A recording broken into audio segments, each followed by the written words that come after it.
Baik, Assalamualaikum warahmatullahi wabarakatuh. Selamat siang semuanya. Semoga dalam keadaan sehat walafiat. Jadi hari ini kita masuk di pertemuan berikutnya, yaitu mengenai berpikir ilmiah dan non-ilmiah, tentunya dalam pembelajaran atau konteks IPA atau ilmu keilmiahan dasar.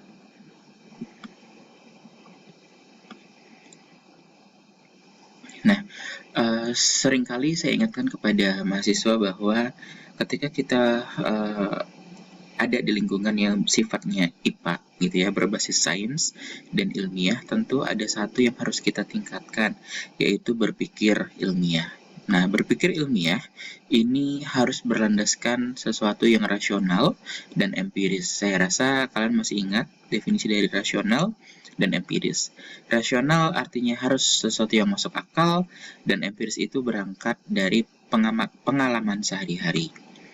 Sehingga ketika kita berpikir ilmiah, maka kita bisa memperoleh pengetahuan ilmiah melalui langkah-langkah sistematis dan menggunakan cara berpikir yang logis. Jadi, berpikir ilmiah bisa berjalan untuk memperoleh pengetahuan ilmiah. Nah, dengan cara apa? Berpikir yang logis sehingga muncul langkah-langkah sistematis.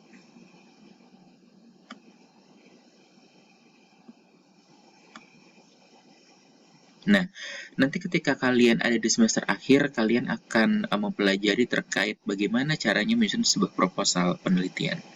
Nah, itu juga menggunakan cara berpikir ilmiah. Artinya, ada kerangka-kerangka dalam berpikir ilmiah. Nah, kalau secara garis besar, kerangka berpikir ilmiah itu meliputi penginderaan. Jadi kita merekam semua kejadian yang ada gitu ya dengan indera kita. Kemudian penemuan atau penentuan masalah, selanjutnya pengajuan hipotesis, eksperimen, dan teori. Nah, masih ingat bahwa IPA itu sesuatu yang harus diuji dengan pembuktian, makanya ada eksperimen di kerangka berpikir ilmiah. Nah, sedangkan metode ilmiah dan implementasinya, jadi pemecahan segala masalah yang tidak dapat diterapkan dengan metode ilmiah tidaklah ilmiah. Nah, kalau misalnya kalian menghadapi suatu situasi yang tidak menggunakan metode ilmiah, berarti itu bukan sesuatu yang sifatnya ilmiah. Namun, jika kalian ingin menyelesaikan suatu masalah dengan langkah-langkah ilmiah atau metode ilmiah, nah itu disebut sebagai tindakan atau sikap yang ilmiah. Nah, ini perbedaan berpikir dengan pendekatan ilmiah dan non-ilmiah. Jadi ada dua. Kalau kita berpikir ilmiah, yang pertama itu rumusan masalahnya jelas dan spesifik. Kemudian masalah itu merupakan hal yang dapat diamati dan diukur secara empiris. Kemudian jawaban permasalahan didasarkan pada data.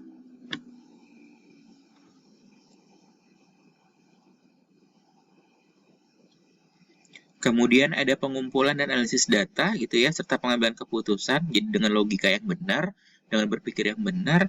Kemudian kesimpulan yang diberikan itu dapat diuji oleh orang lain. Itu kalau kita berpikir dengan menggunakan pendekatan yang ilmiah. Namun kalau non-ilmiah, pertama masalahnya masih kabur, abstrak. Kemudian tidak selalu dengan cara empiris, jadi bisa bersifat supranatural. Kemudian jawabannya tidak diperoleh dari hasil pengamatan data di lapangan. Kemudian keputusan tidak didasarkan pada hasil pengumpulan data dan analisis data secara logis, kemudian kesimpulannya tidak dapat untuk diuji ulang oleh orang lain. Jadi ada perbedaan signifikan antara berpikir dengan pendekatan ilmiah dan non-ilmiah. Nah, pendekatan ilmiah yang kita gunakan itu untuk kehidupan sehari-hari, misalnya ya, seperti ketika kalian ada tugas untuk observasi, untuk mengamati, kemudian untuk praktikum. Namun kalau non ilmiah biasanya kita lakukan misalnya spesifik, kita hanya curhat sama teman, cerita, kemudian ada sesuatu yang kita sampaikan tanpa ada analisis yang jelas. Seperti itu. Nah, namun kalian harus tahu bahwa ada namanya keterbatasan metode ilmiah. Artinya, ada keterbatasan panca indera untuk mengungkapkan suatu fakta. Artinya kita butuh bantuan. Bantuan ini bisa berupa alat-alat gitu ya, misalnya recorder, rekaman, kamera, dan segala macam.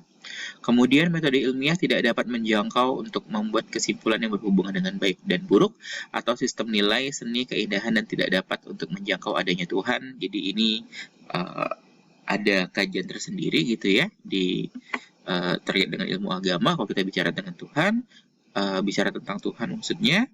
Kemudian semua kesimpulan ilmiah atau kebenaran ilmiah atau ilmu itu bersifat tentatif. Artinya apa? Dalam suatu masa, suatu waktu bisa saja berubah hasil percobaannya seiring dengan perkembangan zaman dan kebutuhan zaman. Nah, keunggulannya metode ilmiah itu objektif, jadi kita memang fokus ke objek, tidak subjektif. Kemudian metodik, gitu ya, dengan metode tertentu tentunya ilmiah. Sistemik, sistematis, jadi terstruktur dan berlaku umum. Jadi bisa diuji lagi oleh orang lain, seperti itu. Nah, ini yang harus kalian miliki sebagai seorang pengajar nantinya, dosen, ilmuwan, bahwa ada yang namanya sikap ilmiah. Yang pertama itu mencintai kebenaran yang objektif dan bersikap asli, kemudian menyadari bahwa kebenaran ilmu tidak absolut, gitu ya, berarti kita harus semakin kepo, ingin tahu gitu ke depannya bagaimana. Kemudian tidak percaya tahayul, astrologi, dan untung-untungan, ingin tahu lebih banyak, tidak berpikir secara prasangka, tidak percaya begitu saja pada suatu kesimpulan tanpa adanya bukti-bukti yang nyata. Kemudian optimis, teliti, dan berani. Jadi sebagai seorang ilmuwan, saintis, kita harus memiliki sikap ilmiah. Ada sikap ilmiah, jadi ada pendekatan ilmiah, ada berpikir ilmiah. Nah, semuanya harus didasari dengan yang ilmiah. Karena kita konsepnya belajar terkait dengan IPA, ilmu keilmuan dasar, dan berbau atau berorientasi pada eksperimen atau percobaan. Baik, mungkin hanya itu dapat saya sampaikan. Nanti akan ada tugas untuk kalian. Ya, silakan nanti dijawab di Google Classroom, akan saya berikan. Semoga bermanfaat. Saya akhiri, wassalamualaikum warahmatullahi wabarakatuh.